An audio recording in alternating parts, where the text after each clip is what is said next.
Do you want to start by sitting up there? Just why don't you do that?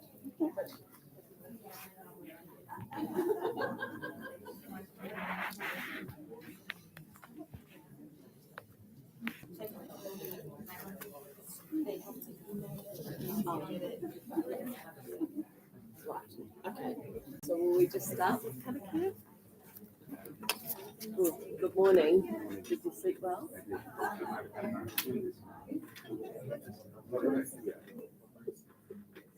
I'm going to be on my tippy toes.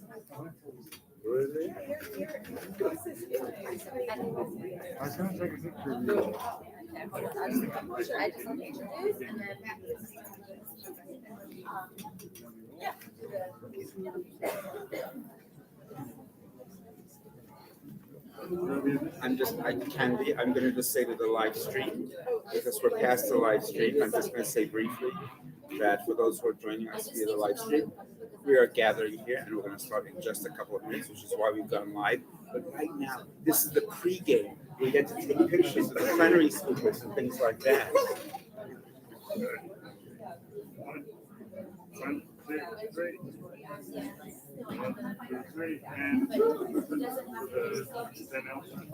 This is an angle.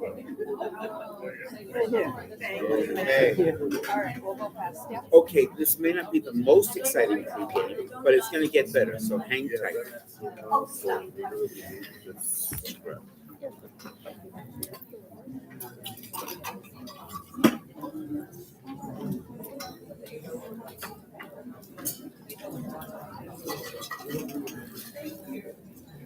It's all right, Do me a favor. Get me that.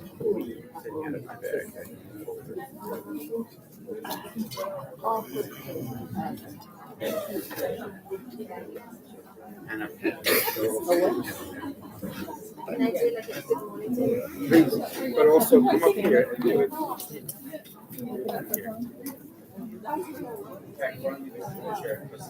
Live stream. Kia ora tātou. Kia ora. Kia ora.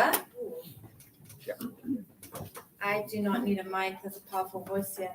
Good morning. Nā mai haramai. Nā mihi nui kia koutou. Very excited to see you all.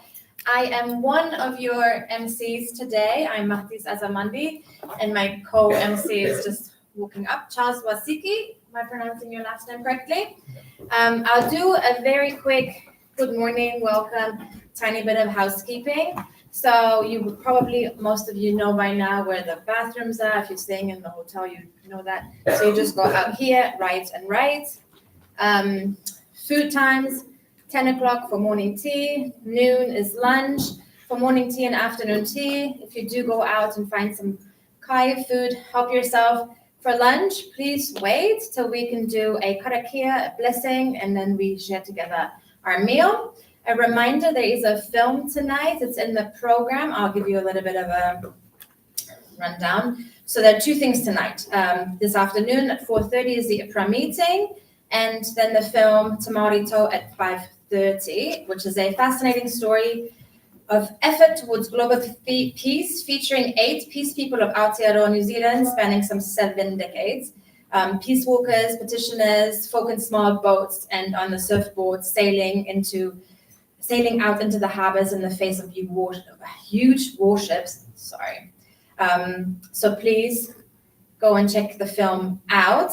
And I will now hand over to Jidukana to guide us through a quick, short morning prayer, and then I will hand over to Charles to introduce our plenary session. Kia ora.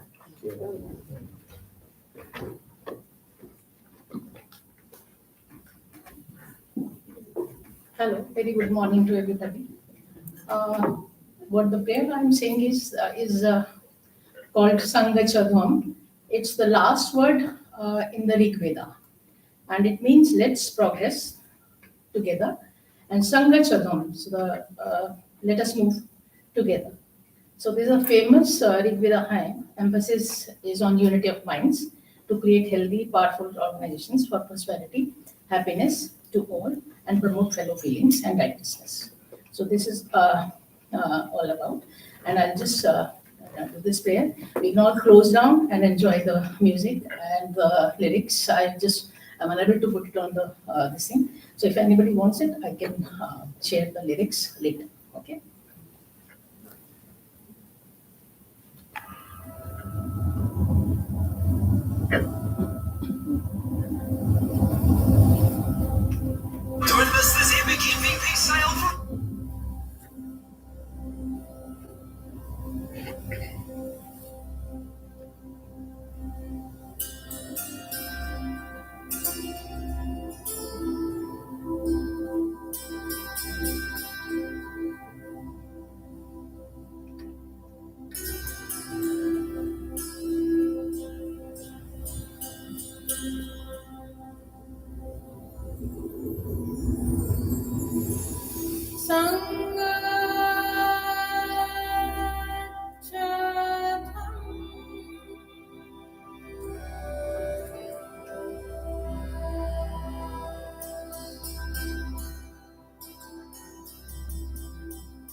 Thank you for the prayer. It's my single duty to present to you the presenters of today. These are distinguished activists, math and academics. This plenary panel consists of 2 or 3 activists and academics. We join in conversation on nuclear disarmament and what it means today to work collaboratively, indeed affirming our intersectional identities, building solidarities, and honoring our commitment to a world without nuclear weapons. The conversation will mirror radical hopefulness, invite a relation of connectivity and decolonizing framework. I indeed invite everyone into the work of a more peaceful and just world. The DimityHawkins, Tamatoa Tepuhiarii, and Emily Welty. Just a round of applause as I welcome this. Thank you very much, and I welcome the panel chair, Professor Matt. You're most welcome. Charles, thank you, and thank you, all of you. Good morning. It's a great pleasure to be just kicking off this first plenary here at the Devon Hotel.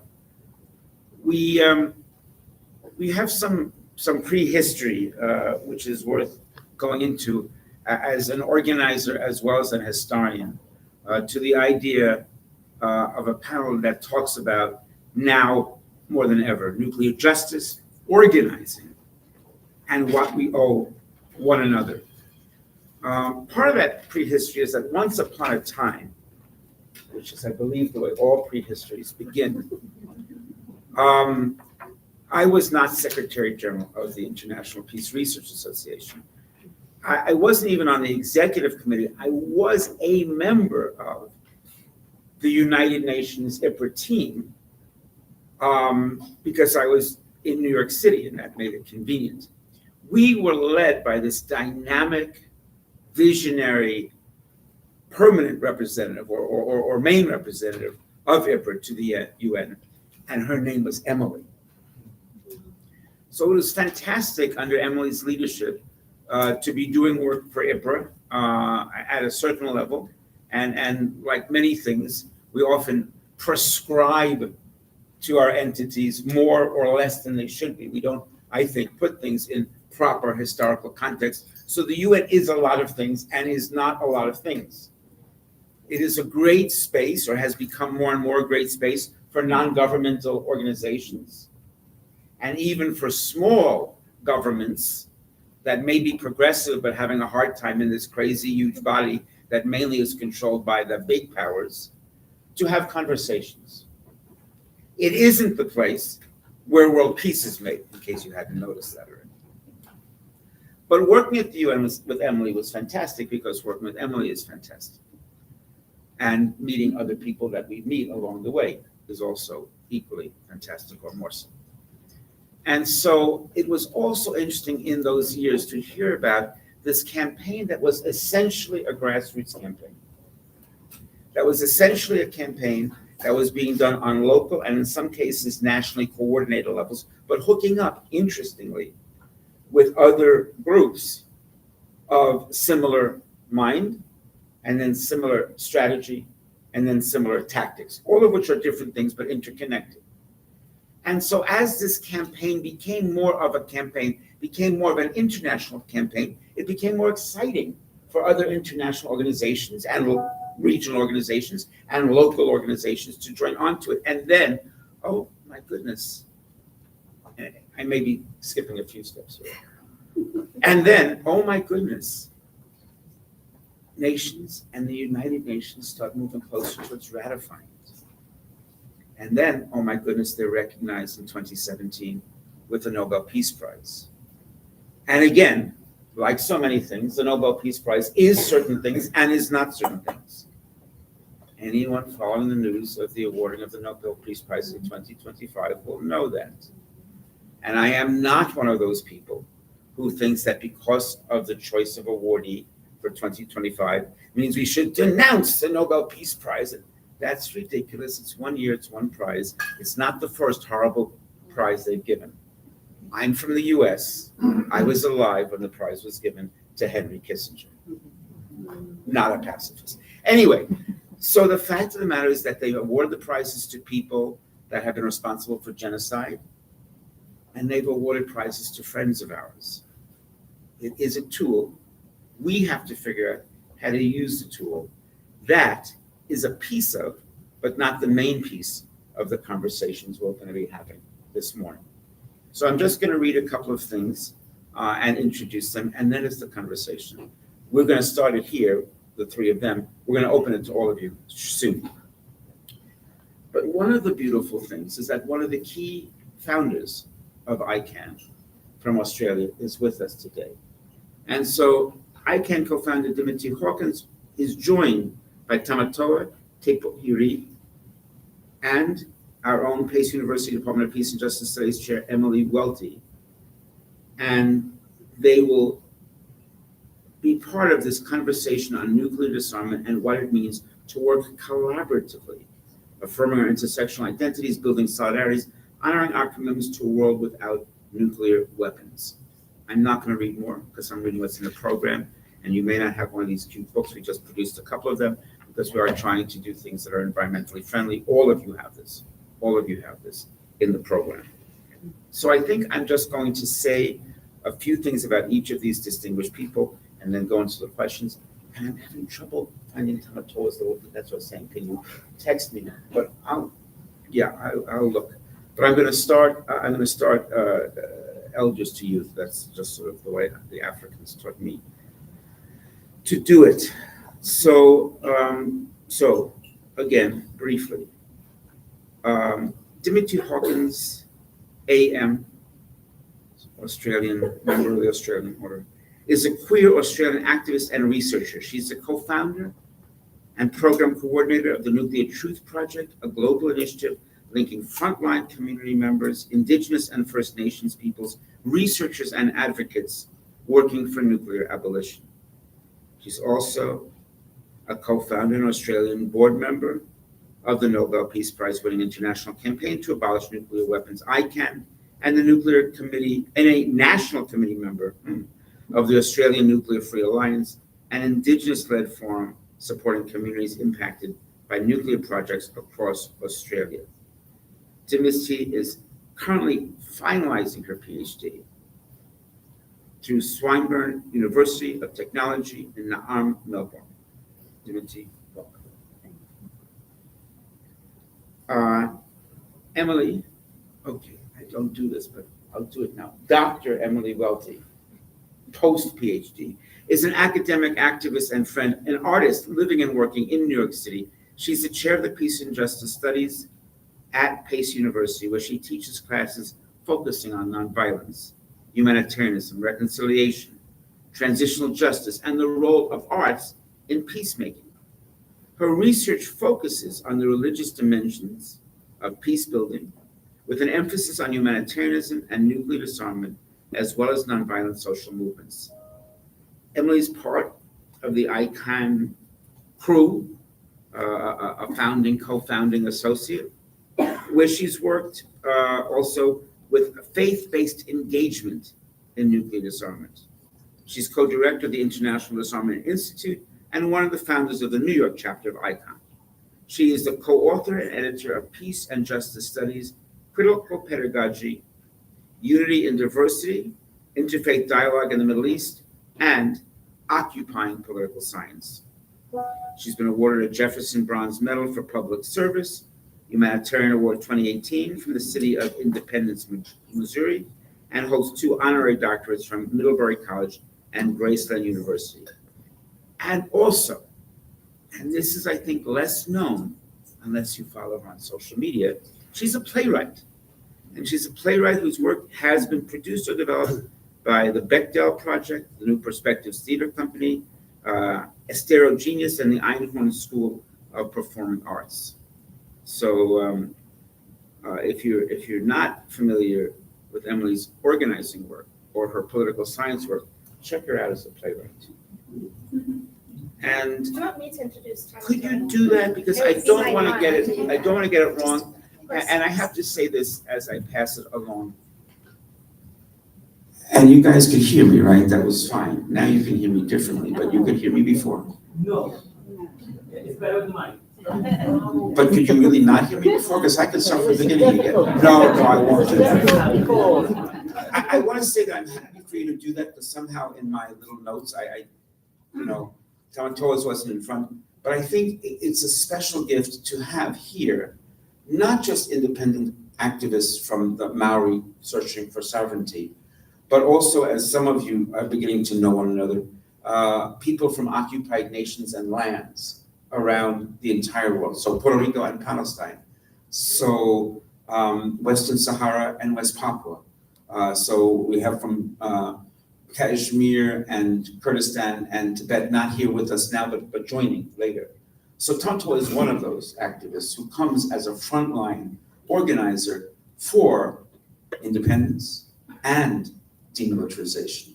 And in the Pacific in particular, those things have been interconnected in ways that I think the rest of the world still has a lot to learn from. And I'm looking forward to learning from Tamatoa. That's the informal, she'll do the formal. Yeah, it would be my honor to introduce Tamatoa, who just hosted me so warmly and generously that I actually would request the privilege of introducing you. Tamatoa Tepuhiarii is an intellect, is an activist, and a generous spirit, really modeling all three ways of being in the world.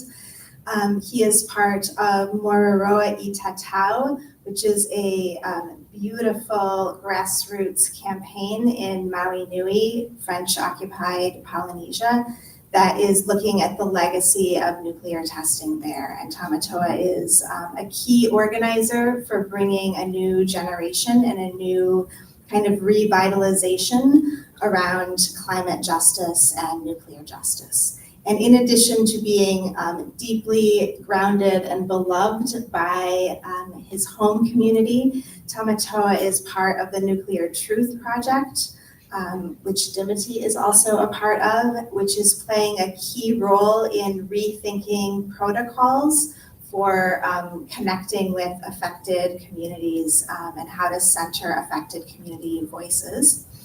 And because he has boundless energy and enthusiasm, he is also a PhD student at the University of Hamburg, and one of the bright stars that we can be looking forward to his many gifts and research forthcoming in the future. So thank you. Let's give the alma Dimity, Emily, Tamatoa, welcome. In the country some of you have heard of that Emily and I have come from, this is now an endemic issue, people feeling completely immobilized and helpless, but it's also not just there, and not just because of one man, but a lot of things going on in a lot of places that sort of feel like, what can we do? So given your distinct, unique, but also collaborative positions, how do you remain hopeful or practice hope as a discipline when things around us seem so bleak and hopeless? I think that we'll start that, but we also wanted to request the ability to say a little bit about the place that each of us are coming from and to acknowledge the ancestors that we're coming from. So I think we'll begin there, and then we'll turn to the question of hope. And I'm going to pass the microphone to you. Yorana tātou, marurito tātou ni whariri tap o aroha ature mo ia oto, te noa tu mo o mo tupuna, te whenua norira mai oia, te nuna, te whenua tātua. Greetings, and I want to pay my respect to your ancestors, to the lands, your communities you're coming from, and to all the people in the room. Thank you, Emily, Dimity, and Matt for giving me the opportunity to be a part of this wonderful keynote panel. Thank you for introducing me. Introducing me is not only me as an individual, but it's also the collective, the community behind me, next to me, around me, and the land also part of who I am, and that we, each of us can really identify ourselves. As it has been said, I'm coming from Mahinui, also known as French-occupied Polynesia. I'm a young guy, just doing the work, just with humility, but not really, thinking about it, but because I feel like it's something that needs to be done. And if it's not done, who will do it? And if it's not now, when? And those questions we have been heard for so many times, different spaces when we gathered. I was born in 1996 when the last nuclear bomb exploded in Mahinui. And a couple of months after, the last of the 193 nuclear bombs by the French colony at that time, still. But I grew up as a young guy trying to find my way, what I need to do, what is going to be my mission, and doing so many things, but also ignoring the history of the nuclear context in Mahinui. Being on the fence of what is good, if it was good or if it wasn't, and trying to understand what is happening in this world. So this ignorance is not individual, it's a collective. And not saying that we do not know, but it's a colonial system set up for us not to know about what is happening on our own islands.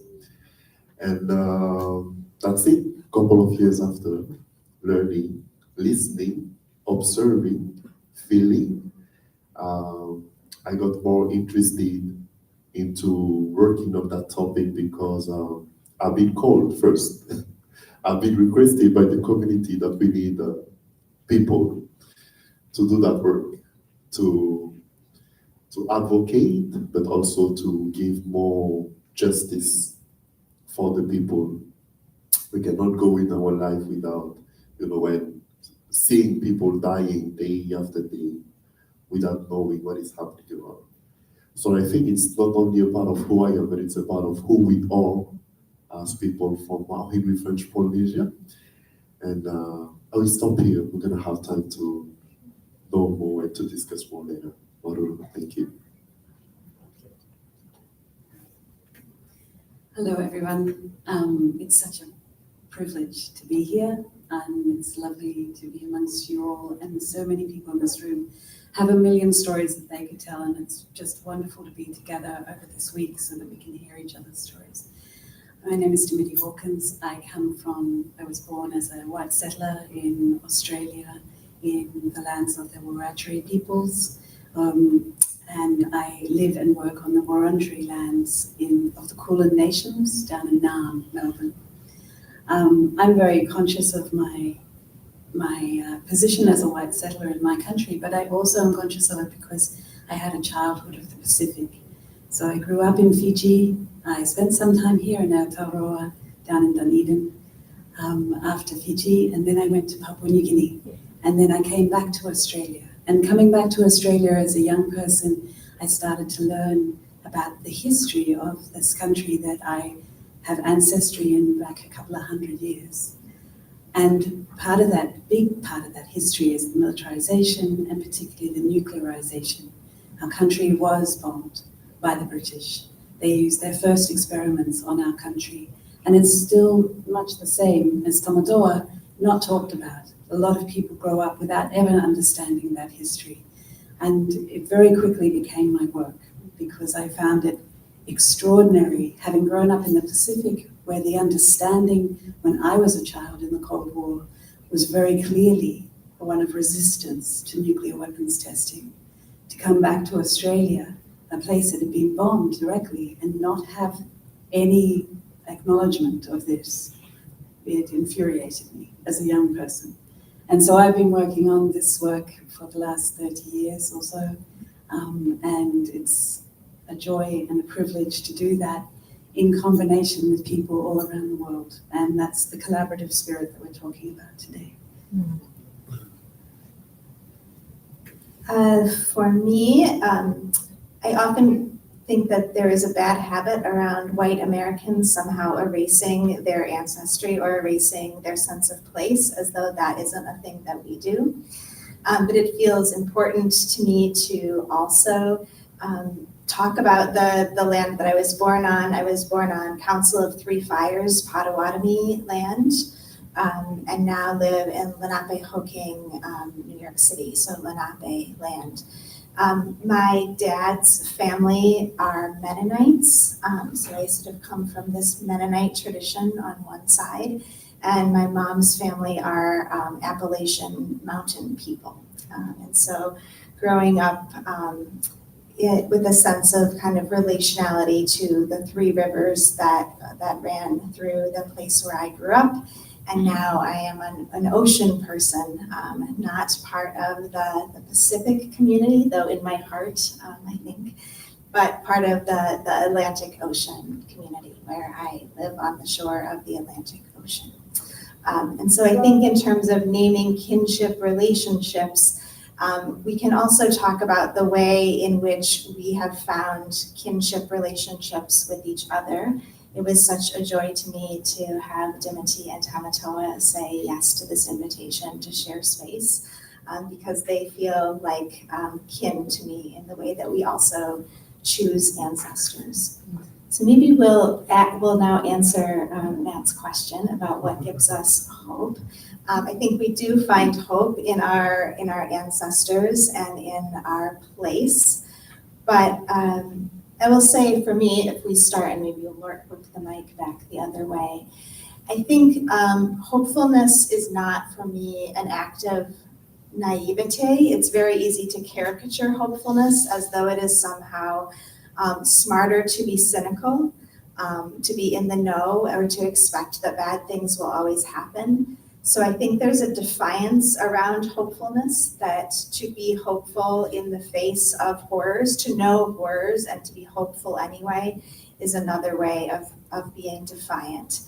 And for me, remaining hopeful and remaining engaged in this work often has to do with finding little tiny moments in the midst of a single day in which light comes through and something that is possible, something becomes possible that didn't feel possible before that. And I think we hold on to each other quite tightly and try to give each other hope.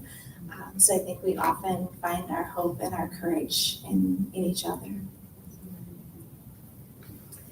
I think that's very true. There's so much hope in each other. I think, like you, I don't think that hope is naive. You know, some people think hope is about wishing for things. Hope, like peace, is work.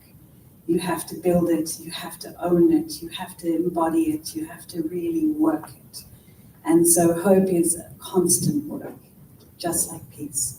For me, hope is looking into my granddaughter's eyes. She's going to be 2. She's going to be 1. She's not going to be 2. She feels like she's 2. It's been a long year. My darling girl. But when I hold her in my arms and when I look into her eyes and I think about the world that she is coming into, I really think that I have to have determined hope that we can make the world better, because I cannot stand to think that the forces that are trying to tear down our world right now are going to succeed. We have to do better than that for those children, all of the children, all of our children, our grandchildren, the children that you love in your life, whether you've given birth to them or not. You know, we have to have an imagination that is going to bring hope to all of them and real change to all of them as well. Thank you so much. That's a huge question. It makes me think about, you know,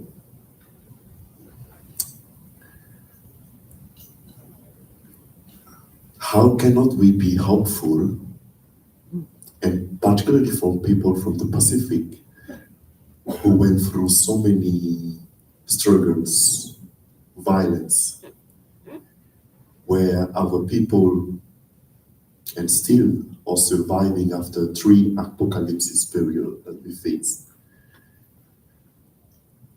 So I think it shows the resilience of the people, but we were laughing, honestly, last week at the conference. I was laughing, not because it's funny, but because it gives hope to love sometimes. And when one of our friends, Emily Welty, was mentioning that our people were facing 3 apocalypses, and with what is happening right now with the nuclear testing program, nuclear consequences, climate change already here, that our people, even if more than half of the population died, suffered.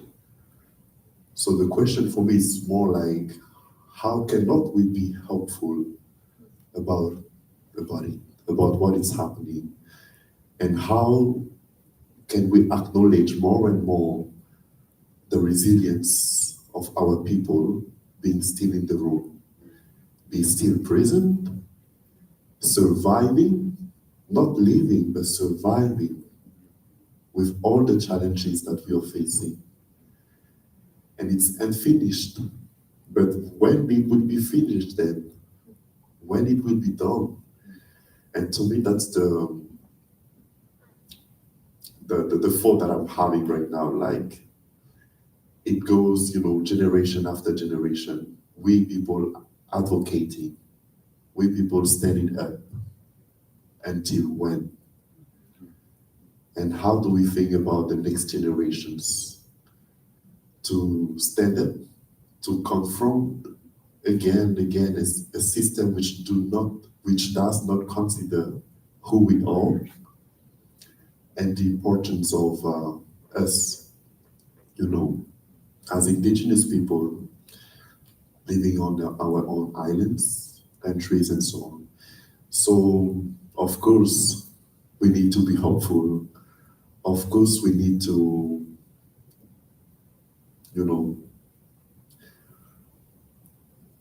keep doing the work, keep being, but particularly being thoughtful about to what extent or until which generation we want this to stop. We might not have the answers right now, but I feel like beyond being important, it gives more hope for the next generations to know that before them, their ancestors, parents stood up and did something. They didn't stay silent. They didn't watch or observe what is happening, but at least one of them did something. And ICAN recently published like the 5 myths. So until, that nuclear deterrence is a myth. So to me, the question is, when we will start having political leaders changing their minds or perspective on the nuclear deterrence? That's where we can be hopeful, I think, I guess, right now. Thank you. It's just worth saying that the groundings that you did in the ancestors and the lands is part of what gives me hope. So thank you for that. And then the direct question and your answers, it leads me to the next question, because one of the things I'm also hopeful about in this particular moment and setting is you all collectively and internationally have not just talked about nuclear disarmament or about a sort of confined box of do this and do that and we'll get this, but you talked about nuclear justice. That's the phrasing that you use, and you continually, organizationally, but each of you individually talk about the ongoing work. And it's not even about this week or what you can do signing that petition this day, or even this year or this campaign. It's about generational change of a massive and radical level.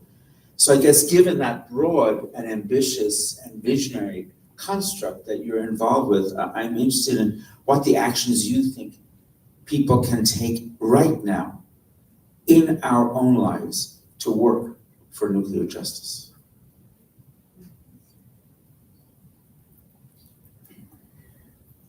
I always find this question really hard because I always feel, especially in a room like this, I'm talking to peace scholars from all over the world, and you know the actions that we can take. And you know your world, you know your lives, you know your people, you know your culture, you know what it takes to take action in your space. So I find it hard to sit up here and pretend that I know, more than anyone else. However, I think as scholars, particularly for the scholars in the room, there are so many ways in which you can take action that is really important. We have a treaty on the prohibition of nuclear weapons. It was brought into force in 2021. It was made in 2017, but it was really made over decades. It was made over the efforts of tens of thousands, intergenerationally. This was made. And it is an amazing treaty in many regards. It is not without its faults. I haven't drunk the Kool-Aid, even though I've been a great fan and a great campaigner towards this treaty, but it has many beautiful things about it.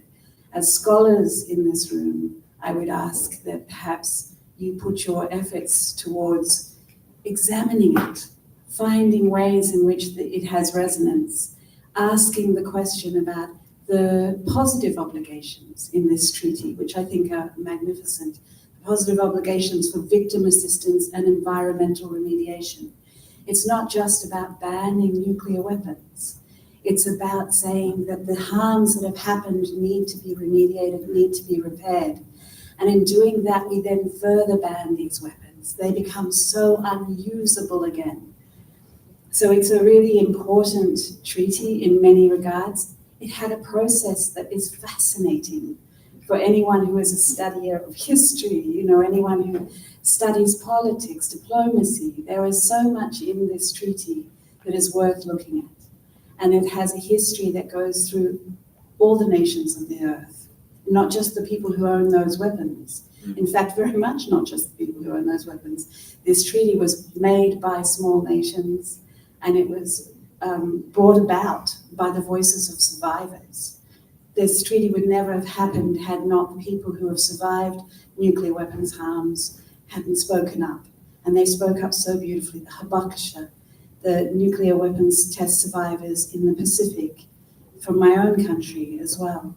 They were the ones who led the process and made it meaningful and meant that there were positive obligations. And I say that with great respect because I know people in this room who were a big part of forming those positive obligations. But it's also through the work of generations of people. There's so much in there that is worth looking at as scholars. So I would say to you, have a look. Have a look at how these small nations have built this international treaty and have stood up to those who have the most power in the world and said, we will ban these weapons. Half of the world's governments are now have signed to the treaty. Quite half have ratified yet, but it is increasing in a world where we're seeing a degradation of international norms. Here's the Treaty on the Prohibition of Nuclear Weapons, which is growing every year. So I would say, as scholars today, to this room particularly, as peace activists, as scholars, have a look at that treaty and see what you can do to amplify it, what you can do to amplify the voices who made it happen, which are the voices of survivors, and see how you can help do that.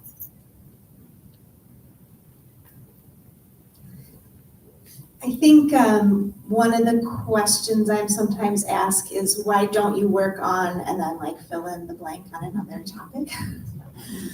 And I think that's a good question in a certain sense, But also I think in the same way that we live intersectional lives, so many of these different issues have connections to each other and keep making those connections. And so without insisting that everyone working on other areas of injustice all pivot to nuclear disarmament, you're certainly welcome, but also thinking about how to build bridges between these movements. Because actually these issues are deeply, deeply interconnected. The other thing I want to say very specifically, and in some ways maybe this is what we would call preaching to the choir in my context, but I do think that there can be a tendency, my critique with love to my own home discipline of peace and justice studies, is that sometimes we do the research and we call that action. And I think that it's important to not sit on the sidelines and tell ourselves that writing papers and presenting at conferences is a form of activism. I'm sorry, for most people it's not. For some people for whom sharing their story in itself is an act of survival and resistance, it is. But I think we mistake often conference spaces and particularly peace and justice studies spaces as places that if we're talking about it, we somehow mistake that for doing the work. So I think the question of like, what can we individually do? It doesn't have to be nuclear disarmament. It certainly could be, and if that excites you, come talk to us. We've got a plan, and we have very localized ways, no matter what context you're living in, that we can help you, help your communities, and get engaged in the work. Thank you. I agree with Emily and Dimity, and I will be more like, do it on purpose, right? Do it on purpose. How does research serve the community? And we know as academics, sometimes I'm always surprised seeing so many intellectual research projects, and I'm like, okay, what else, you know? And that's why I'm doing a PhD. It's not because for serving my own intellectual thoughts or perspectives, but I feel like, how does research really help the community? How does research is a useful and meaningful tool for the community? And we know how scientific researches or data supported the myth that nuclear testing went clean for so many times, and still happening right now. So let's do it on purpose then. Let's do it useful for the community, and let's work together. And I think that's the most important as well. I'm always admiring the Maori people. I have so much respect for your community because I'm always admiring how do you guys come together. It might be one, but I'm pretty sure when you look at the back, there's a lot of people behind you. And because you guys are coming as a community, resisting, standing up. It can be the same in Maori in French Polynesia, but we are so divided around nuclear benefits, issues. So when we start coming together, working together, understanding, we can be different, having different perspectives, but when we come together and say, okay, now we come as one, what it needs to be done, what can we do together? I think it forgets all the differences. And yes, let's do it on purpose. Let's work together, wherever we are coming from. Thank you. I don't want to stick too long, especially in the academic piece, but one of the things that actually Emily wrote that inspired me that I think connects to this is this idea that good intentions are not enough. And so you may want to look up that article because it's a profound one that she delivered to an academic audience saying, what? What do you mean? We're like good North American scholar activists, and it's not enough. I want to say we have 2 more questions, 9.5 more minutes, and 1 surprise. So I'm going to suggest that maybe this next question can be fairly brief, and then the last question is a little more intense. And then please, all of us understand that these folks are not going away as soon as the plenary is over. So we'll have lots of time to have conversations when it really counts in the kind of small group, let's see what we're doing. But I guess just for now this, what does it mean to you all to have a Nobel Peace Prize for work that is unfinished?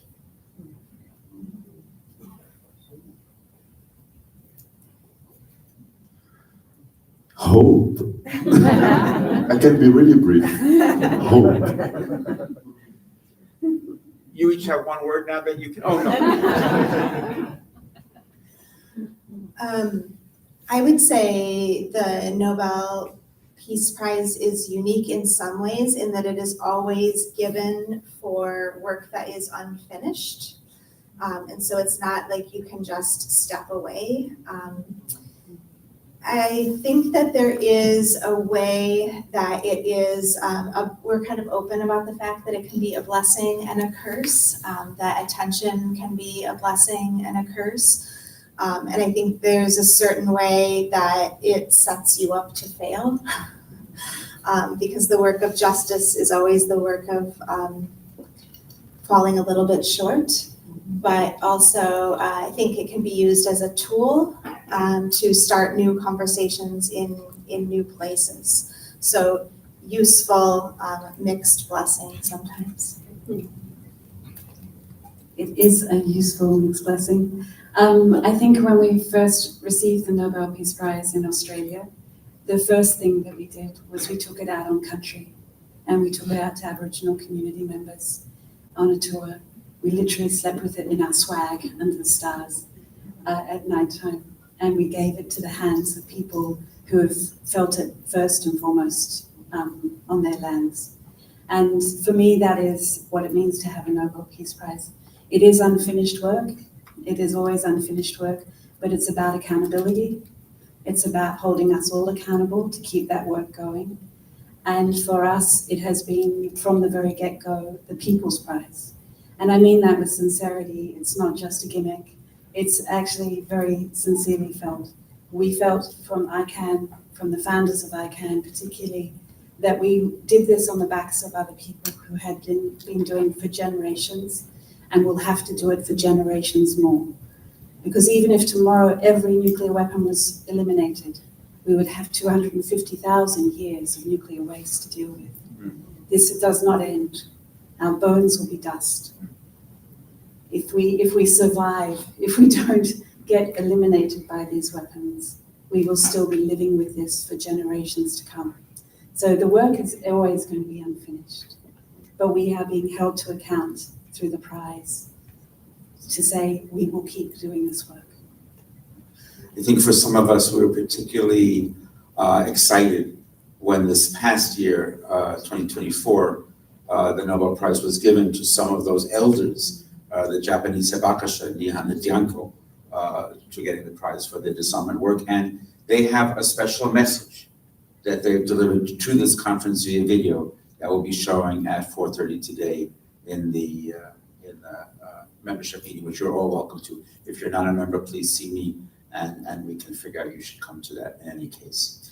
This last question is really to let you off the hook, not just for you and not just for now. It's for all of us, and it's for the whole conference and beyond, but you can kick us off in that direction. So just some words in the 5 minutes we have, and after the 5 minutes, we have one little surprise, so we're gonna go a little teeny bit over time. But for now, the last official formal question before all the many informal ones. How do you think we link, how do we best link our demands for climate justice, gender liberation, disability justice, indigenous sovereignty, human rights for all, with the nuclear disarmament, anti-militarist, and peace work? How do you make those connections? How do we make those connections together?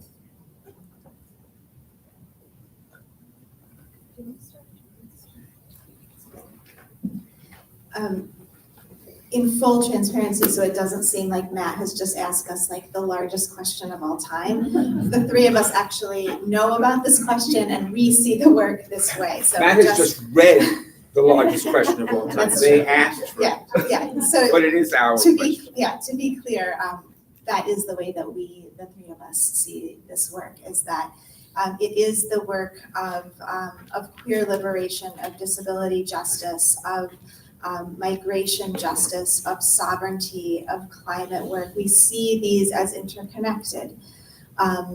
This work is about the work of Palestine. It's about the work of imperial powers that have dominated throughout the globe for centuries. And so the work feels all-encompassing, and it also can feel practical because I think it lives in our bodies.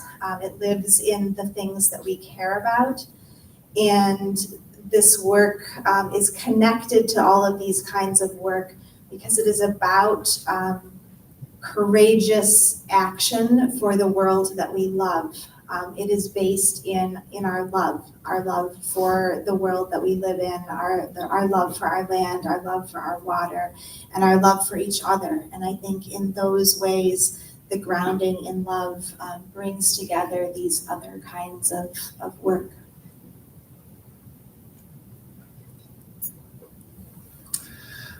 Yes, I agree with Emily. And when it comes to many times, and I can hear around me, when it comes to nuclear disarmament or working on nuclear stuffs, many people think, oh, okay, it's not only nuclear, but it's definitely connected. Why it's connected? Because there's a lot of impacts. It's not only environmental health, physical health, but it's cultural, it's social, it's economic, and it's gender as well. So there's so many connections around, and I think the point of connecting or interconnecting the issues to nuclear disarmament, it's worthy because it helps people to have a better understanding of what is happening behind using nuclear weapons, what is happening behind the different politics decisions of doing military, doing nukes and so on. So I think in this sense, we have so many things to learn and we can, navigate around that. And what I really like is the dimension of having a holistic approach, not only, limited or restricted, but how do we also as indigenous people, when we do research, or when we talk about those topics, we think more about the holistic approach and how this impacts the holistic world we are living in. Yes, absolutely. It's about all of those things and more. It's also, I think, I say to people all the time, really take it personally, because these weapons are pointed at you, at everyone, at everything, at every place that you have loved and love. So how can it not be intersectional? How can we not understand it as being tied to all the struggles, as being tied to our lives and our loves of this planet? It is that simple. Take it personally, because these weapons are pointed at you. We're at the end of time. We're going to say a little surprise, but we cannot really afford to go too much behind schedule. I'm going to tell you the least important thing, the new thing I learned today. I'm sorry, it's the least important, but it is a new thing I learned today. Apparently in Australia, they call it Alfie. Okay, that's fine. But I'm not going to say we have an additional panelist here. I'm just going to say we have swag, and that swag is the actual Nobel Peace Prize medal. Now, the medal, as well as the three of them, or the four of us, are available for selfies and poses. Let's not do that now, because then we'll be late. But again, show it up there, and we can, let's stand up. This is a photo op, as they say in the business, but also, so as not to waste time, And so as to keep the flow going, let us take this photo op moment to give these folks a profound round of applause.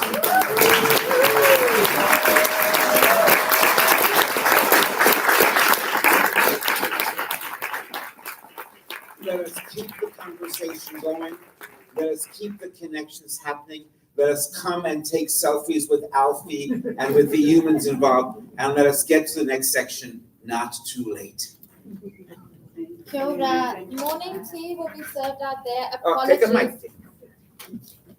Apologies, I do not mean to take precious Q&A. This is not to discourage you from asking questions. It's just to make sure that there's plenty of other people who have stories to share. So we're inviting you to talk where it's most meaningful anyway, which is over a cup of tea and some food, and in smaller groups without a mic, which can sometimes feel a little bit intimidating. So please, if you have questions or just want to meet people and tell them how amazing they are, come find them over a cup of tea at morning tea. Thank you. And I'm sorry, this is something I think that's happening in my country. Isn't there this tradition now where Americans are asking that you give your Nobel Prizes to us? Oh, no, sorry. That's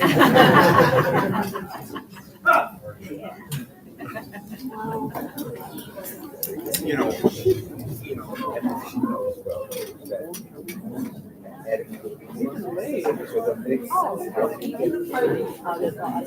It is so important. Yeah. I'm not. But I Anyway. I think that's necessary. I would like to. Thank you.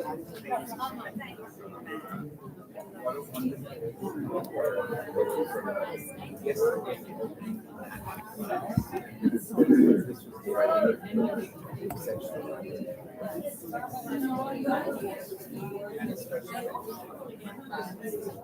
Pull us together.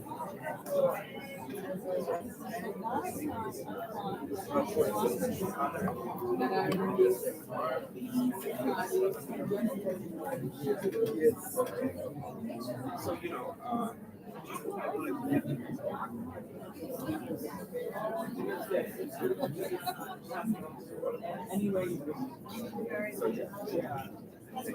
yeah, that was something. It's a constant. How do I do something? Oh. Let me not forget this. Sorry. This.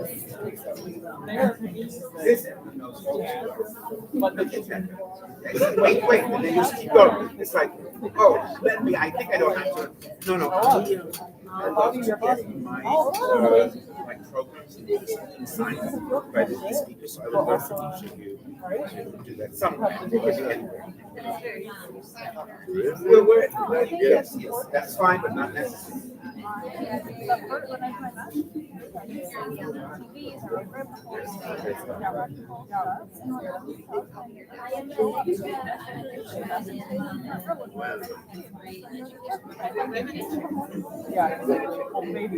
No, did I do it? It wasn't, but it is. Hey, how are you, man? Good. I went to Glasgow for 2 and then to Edinburgh for. Yes. Just a second. Yeah, give me a minute. Yeah, sure. Let me do this now. If you do me a favor and take a photo, just take a photo of it now. Yes. I had just No, okay. It's not just by myself. I mean, it's me and my Nobel friend. Okay, that's not exactly what it is. All right, so that's the four of us. Okay.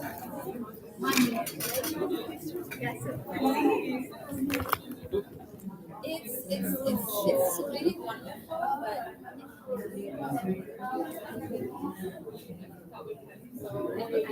for me also. All right, but we have to move on. Why don't we bring it down here? Yeah. We don't have to climb up on this space. All right, thank you guys so much. Appreciate. I'm